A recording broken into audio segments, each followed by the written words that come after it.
नमस्कार. तुम्ही मला ओळखलं असेल. मी सावित्री ज्योतिबा फुले. माझा जन्म 3 जानेवारी 1831 मध्ये सातारा जिल्ह्यातील नायगाव या ठिकाणी झाला. माझ्या आईचे नाव लक्ष्मीबाई व वडिलांचे नाव खंडोजी नरसी पाटील होते. माझा विवाह अगदी 9 वर्षाचे असताना ज्योतिरावांशी झाला. लग्नापूर्वी मला लिहायला वाचायला येत नव्हते. मला ज्योतिरावांनी लिहायला वाचायला शिकवले. 1848 मध्ये मी व ज्योतिरावांनी मुलीची पहिली शाळा भिडेवाड्यात उघडली. आम्ही लोकांच्या घरोघरी जाऊन लोकांना शिक्षणाचे महत्त्व सांगू लागलो. जेमतेम काही मुली जमल्या. आम्ही मुलींना शिकवण्याचा धाडस तेव्हा कोणीच केला नव्हता. मी व ज्योतिरावांनी मुलींना शिकवण्याचा विडा उचलला. जेमतेम काही मुली जमल्या. त्यांना मी शिकवणे सुरू केले. मी शाळेत जाता वेळेस काही समाजातील लोक माझ्या अंगावर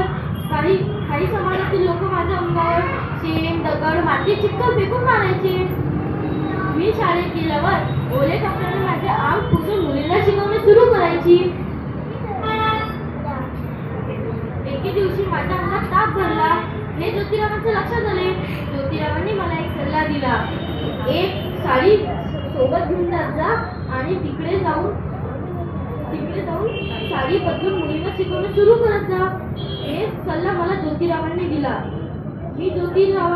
एके दिवशी मी शाळेत जाता वेळेस काही गुंडांनी माझा रस्ता अडवला आणि मला म्हणू लागले की तू मुलींना शिकवणे बंद कर, नाहीतर तुझी आबरू साबित राहणार नाही. मी अशा धमक्यांना भिणारी नव्हती. मी एक जोरदार चपराक त्याच्या गालात दिला आणि म्हणाली की मी अशा धमक्यांना भिणारी नव्हती. अशा संकटांना तोंड देण्याचे सामर्थ्य माझ्यामध्ये होते.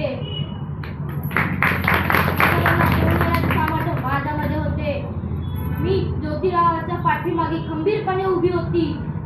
एके दिवशी मी व ज्योतिरावांनी बालविवाह, सतीची चाल, केशवपान सगळ्या प्रथा बंद केल्या. तितक्यातच ज्योतिरावांची साथ सुटली. मी ज्योतिरावांचे कार्य पुढे नेणार. हे असे ज्योतिरावांचे खंबीरपणे कार्य समोर नेणार. 1857 मध्ये पुण्यात प्लेगची महाभयंकर साथ आली.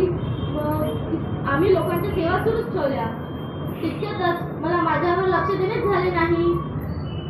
मी 1 मार्चला प्लेगला मी पण बळी 10 मार्चला प्लेगला मी पण बळी पडले. मी मरणाला घाबरणारी नव्हते, कारण भारताची पहिली महिला शिक्षिका व मुख्याध्यापिका असण्याचे मला अभिमान होते. हे माझ्या सावित्रीच्या लेखींनो, तुम्ही माझे कार्य पुढे न्या. स्त्री कुठेही कमी पडता कामा नये. धन्यवाद.